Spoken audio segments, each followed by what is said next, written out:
नमस्कार साथियों, आज की इस क्लास में हम लोग जो है उत्तर प्रदेश पुलिस कांस्टेबल के री एग्ज़ाम के लिए जो है जीके जीएस का एक प्रैक्टिस सेट इस क्लास में पढ़ने वाले हैं। ये जीएस का प्रैक्टिस सेट नंबर जो है 5 है। तो चलिए करते हैं क्लास की शुरुआत। सबसे पहला क्वेश्चन है, निम्नलिखित में से कौन सा एक सही सुमेलित नहीं है। तो एक तरफ झील, दूसरी तरफ उसका स्थान लिखा गया है। सौज झील ये मैनपुरी में ही स्थित है। शेखा झील अलीगढ़ में स्थित है। इसी प्रकार बखीरा झील संत कबीर नगर में स्थित है। लेकिन सरसई झील जो है आगरा में नहीं है। सरसई झील आगरा में न होकर बल्कि इटावा जिले में स्थित है। नेक्स्ट, इसके बाद दूसरा प्रश्न है क्वेश्चन नंबर 40, उत्तर प्रदेश में मयूर संरक्षण केंद्र निम्नलिखित में से किस स्थान या जनपद में स्थित है। तो देखिए, जो मयूर संरक्षण केंद्र है ये स्थित है मथुरा जिले में। ऑप्शन नंबर 20 क्वेश्चन का करेक्ट आंसर। इसके बाद अगला प्रश्न है, निम्नलिखित स्थानों में से वर्षा ऋतु में कहाँ पर सर्वाधिक वर्षा होती है। तो देखिए, उत्तर प्रदेश में जो सबसे अधिक वर्षा होती है वो होती है गोरखपुर जिले में। ऑप्शन नंबर 30 क्वेश्चन का करेक्ट आंसर। अगला प्रश्न है क्वेश्चन नंबर 42, उत्तर प्रदेश का निम्नलिखित में से कौन सा जिला बुंदेलखंड क्षेत्र का हिस्सा है। तो देखिए, इन सभी ऑप्शनों में से बुंदेलखंड क्षेत्र का जो हिस्सा है वो है महोबा जिला। ऑप्शन नंबर 30 क्वेश्चन का करेक्ट आंसर। इसके बाद आते हैं अगले प्रश्न पे, क्वेश्चन नंबर 43, निम्नलिखित में से उत्तर प्रदेश का कौन सा जनपद नेपाल के साथ में सीमा साझा नहीं करता है। तो देखिए, नेपाल के साथ में जो जिला इनमें से सीमा अपनी साझा नहीं करता है वो है कुशीनगर जिला। ऑप्शन नंबर सी।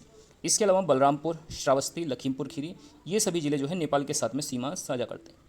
अगला प्रश्न है, जून 2023 में किसे जर्मन बुक ट्रेड शांति पुरस्कार के लिए चुना गया है। तो जर्मन बुक ट्रेड शांति पुरस्कार के लिए जो है लेखक सलमान रश्दी का चुनाव किया गया। अगला प्रश्न है क्वेश्चन नंबर 45, पुस्तक अजय टू योगी आदित्यनाथ के लेखक कौन हैं।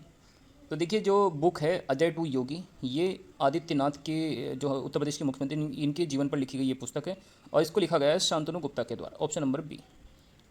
अगला 46 नंबर का प्रश्न है, जून 2023 में किसके द्वारा नॉलेज शेयरिंग प्लेटफॉर्म लॉन्च किया गया है। तो देखिए, जो नॉलेज शेयरिंग प्लेटफॉर्म है ये लॉन्च किया गया है भारतीय राष्ट्रीय राजमार्ग प्राधिकरण के द्वारा। Option number B. अगला क्वेश्चन नंबर 47 है, निम्नलिखित में से कौन कनिष्क के राजवैद्य थे। तो देखिए, जो कनिष्क थे इनके जो राजवैद्य थे इनका नाम था जो है चरक। ऑप्शन नंबर सी चरक। अगला 48 नंबर का प्रश्न है, निम्नलिखित में से किस राजवंश के शासनकाल में तैमूर या तोमेरलेन ने 1398 में भारत पर आक्रमण किया था। तो देखिए, तैमूर ने जो भारत पर आक्रमण किया था वो किया था तुगलक वंश के शासनकाल में।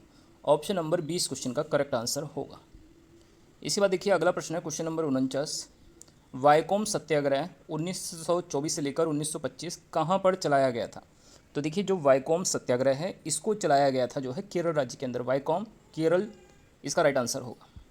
अगला प्रश्न है, भगत सिंह, सुखदेव और राजगुरु को उनकी पुण्य तिथि पर श्रद्धांजलि देने के लिए भारत में 23 मार्च को कौन सा दिवस मनाया जाता है। तो 23 मार्च को मनाते हैं शहीद दिवस। ऑप्शन नंबर 20 क्वेश्चन का करेक्ट आंसर होगा। इसके बाद अगला प्रश्न है क्वेश्चन नंबर 51, भारतीय राष्ट्रीय कार्यकारी समिति ने भारत छोड़ो नामक आंदोलन का अनुमोदन कहाँ किया था। तो भारत छोड़ो नामक आंदोलन का अनुमोदन किया गया था मुंबई में। ऑप्शन नंबर सी क्वेश्चन का करेक्ट आंसर। भारत छोड़ो आंदोलन की जो शुरुआत है वो हुई थी 1942 में। इस चीज़ को भी आपको याद रखना। अगला 52 नंबर का प्रश्न है, निम्नलिखित में से किस भारतीय राज्य की नेपाल के साथ में सीमा नहीं लगती है। तो नेपाल के साथ में देखिए, जो राज्य सीमा नहीं बनाता है वो है असम, जबकि उत्तराखंड, उत्तर प्रदेश और पश्चिम बंगाल ये सभी जो है नेपाल के साथ में अपनी सीमाएं साझा करते हैं। इसके बाद अगला प्रश्न है, भारत के किस राज्य का सबसे लंबा समुद्री किनारा है। तो देखिए, जो सबसे लंबा जो है समुद्री किनारा है वो है गुजरात राज्य का। ऑप्शन नंबर डी क्वेश्चन का करेक्ट होगा। अगला प्रश्न है, विश्व का एकमात्र तैरता हुआ डाकघर किस झील पर स्थित है। तो देखिए, भारत का जो एकमात्र तैरता हुआ डाकघर है वो जो है स्थित है डल झील में। डल झील कहाँ पर स्थित है, जम्मू कश्मीर में। वुलर झील भी जम्मू कश्मीर में है। चिल्का झील जो है उड़ीसा में है। कहाँ पर है, उड़ीसा में। और लोकटक झील कहाँ पर है, तो ये जो है मणिपुर में है। तो यहाँ तक। इसके बाद अगला प्रश्न है क्वेश्चन नंबर 55, दक्षिण पश्चिम मानसून से भारत के पूर्वी तट की अपेक्षा पश्चिमी घाट पर ज़्यादा वर्षा क्यों होती है। तो इसका जो राइट आंसर है वो है जो है क्योंकि जो है पश्चिमी घाट हवा को रोकती है जिससे बारिश होती है। इसके बाद अगला प्रश्न है क्वेश्चन नंबर 56, भारत की पौधों की सिंचाई के लिए निम्न में से किस तकनीक के अंतर्गत सक्रिय नलिकाओं का उपयोग किया जाता है जिससे पानी सीधे पौधों की जड़ों तक पहुंचता है। तो इस विधि को कहा जाता है टपक या ड्रिप सिंचाई। इसके बाद बात करते हैं अगला, भारतीय संविधान के किस अनुच्छेद में यह उल्लेख है कि राष्ट्रपति या राज्यपाल या राज्य के राज प्रमुख अपने पदों की शक्तियों के प्रयोग और कर्तव्यों के पालन के लिए किसी भी न्यायालय के प्रति उत्तरदायी नहीं होंगे। तो यह है आर्टिकल नंबर 361 में। अनुच्छेद नंबर 352 यह राष्ट्रीय आपात से संबंधित है। इस चीज़ को भी आपको याद रखना है। अगला प्रश्न है क्वेश्चन नंबर 58, भारत के संविधान के निम्नलिखित अनुच्छेदों में से कौन सा अनुच्छेद धार्मिक स्वतंत्रता के अधिकार की गारंटी देता है। तो देखिए, जो धार्मिक स्वतंत्रता के अधिकार की गारंटी देने वाला अनुच्छेद है वो है अनुच्छेद 25 से 28। ऑप्शन नंबर डी इस क्वेश्चन का करेक्ट। अगला प्रश्न है क्वेश्चन नंबर 59। दो राज्यों के बीच विवाद सर्वोच्च न्यायालय के किस अधिकार क्षेत्र में आता है? तो ये आता है मौलिक अधिकार क्षेत्र में, दो राज्यों के बीच में जो विवाद होता है। इसके बाद अगला है केंद्र शासित प्रदेश लद्दाख में कुल कितने ज़िले हैं? तो लद्दाख में वर्तमान में 2 ज़िले हैं, जबकि भारत में कितने केंद्र शासित प्रदेश हैं? टोटल 8 केंद्र शासित प्रदेश हैं। इसके बाद अगला 61 नंबर का प्रश्न है न्यायमूर्ति राजेंद्र सच्चर समिति का गठन जो है किसका अध्ययन करने के लिए जो है किया गया था? तो ये किया गया था जो है भारत में मुस्लिम समुदाय की सामाजिक आर्थिक स्थिति के लिए जो है। अगला प्रश्न है क्वेश्चन नंबर 62। निवल राष्ट्रीय उत्पाद बाजार कीमत पर माइनस अप्रत्यक्ष कर माइनस उपादान ये किसके बराबर होता है? तो ये बराबर होता है राष्ट्रीय आय का, ऑप्शन नंबर सी। इसके बाद अगला 63 नंबर का प्रश्न है लॉरेंज वक्र क्या दर्शाता है? ये मुद्रास्फीति दर्शाता है या बेरोजगारी या गरीबी या आय वितरण? तो देखिए जो लॉरेंज वक्र है ये दर्शाता है आय वितरण को, ऑप्शन नंबर सी। इसके बाद अगला प्रश्न है एक क्षेत्रीय ग्रामीण बैंक में भारत सरकार का हिस्सा कितना होता है? 20% होता है, 50 होता है, 60 होता है या 40 होता है? तो एक देखिए जो क्षेत्रीय ग्रामीण बैंक होता है उसमें भारत सरकार का जो हिस्सा होता है वो होता है 50%। अगला प्रश्न है निम्नलिखित में से कौन सी संस्था भारत में रेपो दर और रिवर्स रेपो दर को निर्धारित करती है? तो देखिए रेपो रेट और रिवर्स रेपो रेट को निर्धारित किया जाता है भारतीय रिजर्व बैंक के द्वारा, आरबीआई।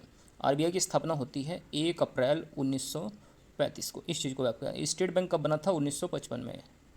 नेक्स्ट इसके बाद क्वेश्चन नंबर 66 है प्रधानमंत्री उज्ज्वला योजना में इनमें से किस वर्ष में प्रारंभ किया गया था? तो उज्ज्वला योजना की शुरुआत हुई थी 2016 में।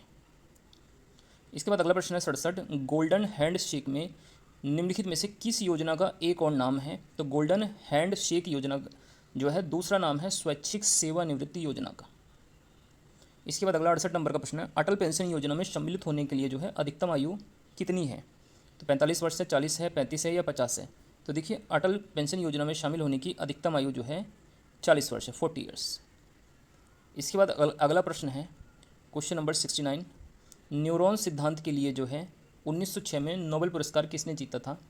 तो ये जीता था सैंटियागो रेमन वाई केजल ने। बात करते हैं क्वेश्चन नंबर 70 की ऑस्कर पुरस्कार जीतने वाले पहले अभिनेता का नाम बताना है।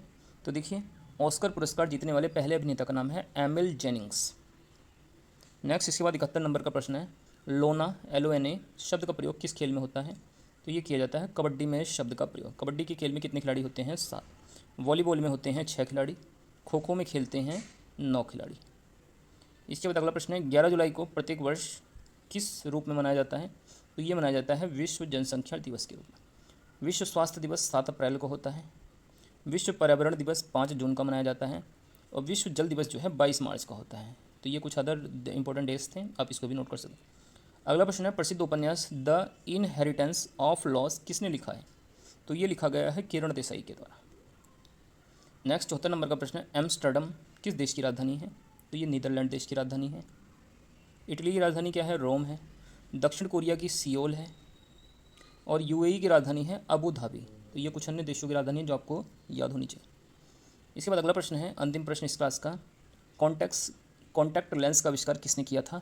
तो देखिए जो कॉन्टैक्ट लेंस है इसको आविष्कार किया गया था एडोल्फ गैस्टन यूजेन फिक के द्वारा। ऑप्शन नंबर 20 क्वेश्चन का करेक्ट आंसर है। तो दोस्तों ये हमारी आज की क्लास थी। आज की क्लास आप लोगों को कैसी लगी है कमेंट करके ज़रूर बताइए। बाकी वीडियो अच्छी लगे तो वीडियो को ज़रूर से लाइक करें, शेयर करें और चैनल पर नए हैं तो इसको ज़रूर से सब्सक्राइब करें।